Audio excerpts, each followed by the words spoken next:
This is a symbol of a secret society. A secret society of Freemasons called the Illuminati, the illuminated ones, the enlightened ones.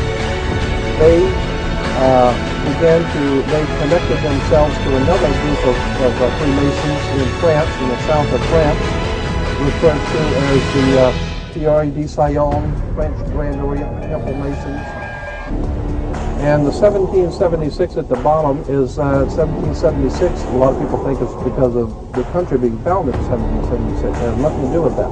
So what it amounted to is that the 1776 was when this secret society actually formed itself into a secret society and put itself into operation. And the world's first Masonic state was born, a nation that would represent Masonry in every way. A sign of the Masonic presence in America is plainly visible on the dollar bill, which carries a picture of George Washington, the first Freemasonic president in the world, and a picture of the Freemasonic symbol of the so-called all-seeing one eye.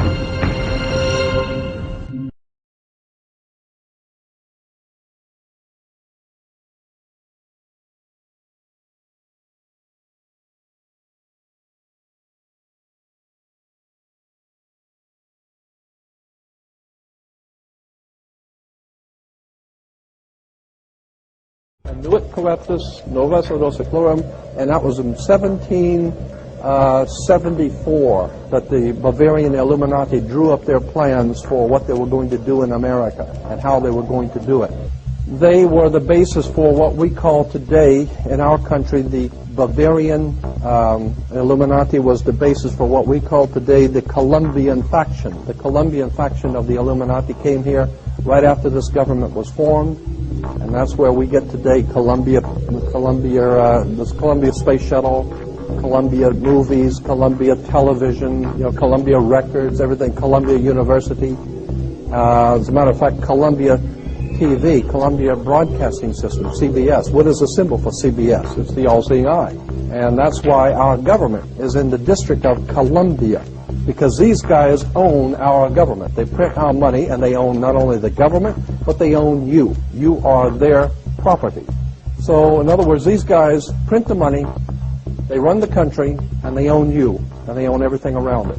And so they make the laws, and that's why they can decide who can kill who, and who can get away with who, and who can get away with whatever, because they make the laws and they decide, all right?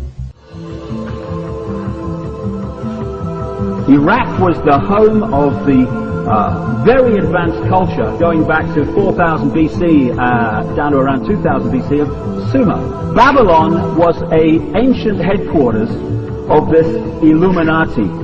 Like I said, and that's why, as we'll get to as we go through, these Illuminati today use a tremendous amount of Babylonian symbolism in their own codes and language.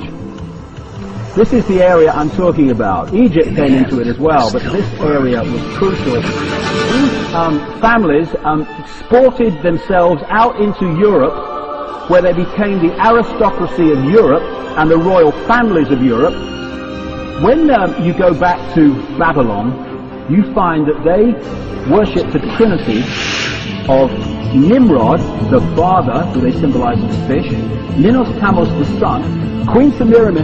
The Romans used to worship Queen Semiramis under the term Venus Columba, Venus the dove, because the Babylonians used to symbolize Semiramis as a dove. In French, the word for dove is Columba. The goddess, Queen Semiramis, as portrayed on an ancient coin. I've seen her somewhere before.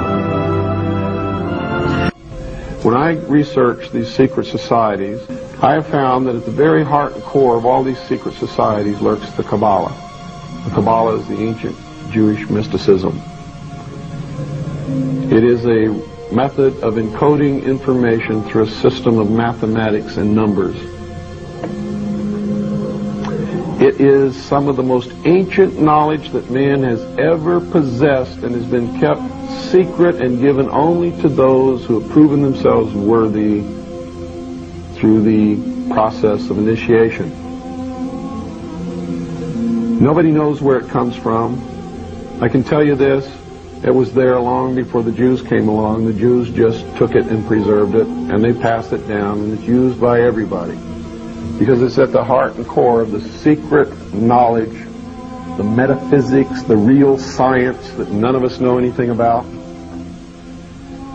These people that belong to the secret societies never dared to write down in any language what they knew, what it was that they were guarding, because then someone could steal it and then the secret would be out. So they devised secret systems of encoding the secrets of the ages, the knowledge, the hidden knowledge, the occult. So they took this knowledge and they made it occult through a system of encoding, encryption, one of which is mathematics, numbers. Another is architecture. Everybody wonder, why do they have a fraternal organization called the Freemasons? Aren't those the guys that build walls? You bet they do. But every wall they build contains the secrets that have been kept and maintained throughout the ages, and it's encoded in the architecture and in the measurements of the buildings and in the mathematical formulas used to derive the geometry, the shape, the length and breadth and height of rooms, all encoded there.